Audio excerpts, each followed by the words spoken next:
Зимата е тук, а с нея и вирусите, които тихо се промъкват във всеки дом. Събуждате се с запушен нос, болки в стави и мускули, отпадналост и се питате грип ли е или настинка. Разликата определя не само симптомите, а и това дали ще получите усложнение и колко бързо ще се възстановите. Ето защо е важно да може да ги разграничите. В това видео ще разберете каква е разликата между грип или настинка и ще получите полезни съвети относно тях. Аз съм доктор Коста Иванов. Ако ви е интересно, продължавайте да гледате.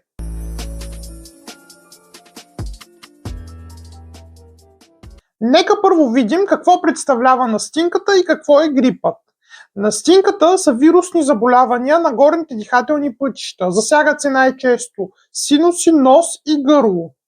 Причинява се от вируси, които през студените месеци проникват през защитната бариера на горните дихателни пътища и причиняват инфекция.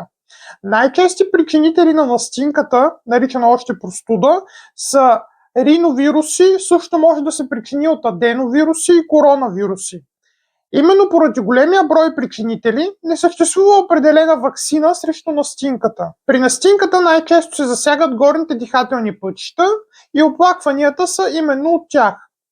Запушен нос, хрема, болка в гърлото, главоболие, тежест в областта на максиларни или фронтални синуси, ако са засегнати синусите, кашлица, като най-често тя е от трахеята, по-рядко могат да се засегнат и бронхите. Как протича грипът? Първо да кажем, че грипът се причинява от грипните вируси. При него инкубационният период е значително по-кратък. Характерно е повишаването на висока температура, в повечето случаи над 38 градуса, силна отпадналост, болки в стави и в мускулите, кашлица, болка в гърлото, главоболие. Настинката започва по-плавно в сравнение с грипа. При нея първите симптоми най-често са запушен нос или хрема, болка в гърлото, суха кашлица и общо неразположение. Кои са съществените разлики между двете заболявания? Разбира се, първо причинителите.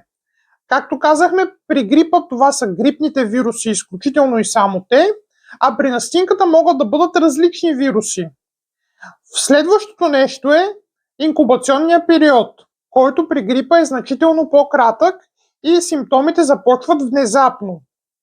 Другото нещо е, че симптомите при настинката се развиват значително по-плавно. Там температурата не е чак толкова висока и на преден план излизат хремата и болката в гърлото, докато при грипът е характерно силната обща отпадналост и внезапното покачване на температура. Кога е важно да се обърнете към специалист?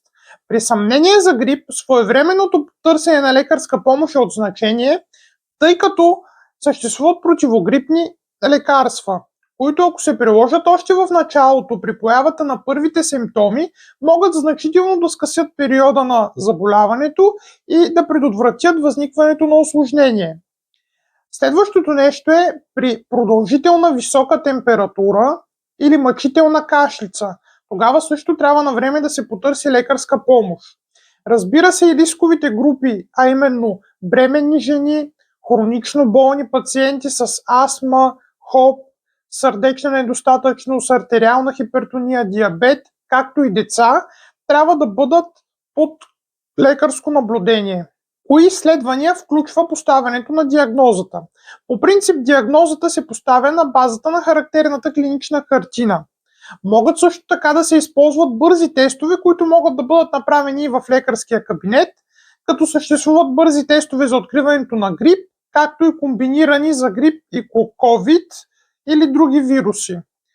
Може да се използва и PCR тест, но неговата употреба е значително по-рядка. Той със сигурност доказва наличието на вирус, но стойността му е доста по-висока. По-скъп е, отколкото бързите тестове. Какво включва подходът след това? Подходът включва оценка на тежестта на заболяването, взима се предвид възрастта на пациента и това дали той има придружаващи заболявания, за да може да се назначи най-подходящата терапия. При съмнение за усложнения могат да се извършат и допълнителни изследвания, като рентгенография на бял дроб или кръвни изследвания. Има ли разлика в лечението на тези две заболявания? Първо, и при двете заболявания се прилагат симптоматични средства. деконгестанти, болкоуспокояващи, антипиретици за високата температура, солеви разтвори, хранителни добавки и витамини за общо укрепване на организма. Основната разлика е, че при грипът има и конкретно противогрипна терапия с противогрипни препарати, които, използвани още в началото при появата на първите симптоми, могат значително да скъсят периода на боледуване и да предотвратят възникването на осложнения. Какво включват профилактиката и превенцията на тези заболявания? Включват се мерки, които пречат до разпространението на вирусите, а именно избягване на контакт с болни хора, спазване на добра лична хигиена, проветряване на помещенията, дезинфекциране на повърхностите. Важно е мониторирането на рисковите групи хора, именно възрастни, хора с придружаващи хронични заболявания, бременни жени и деца. Важни са също така и мерките за общо укрепване на организма.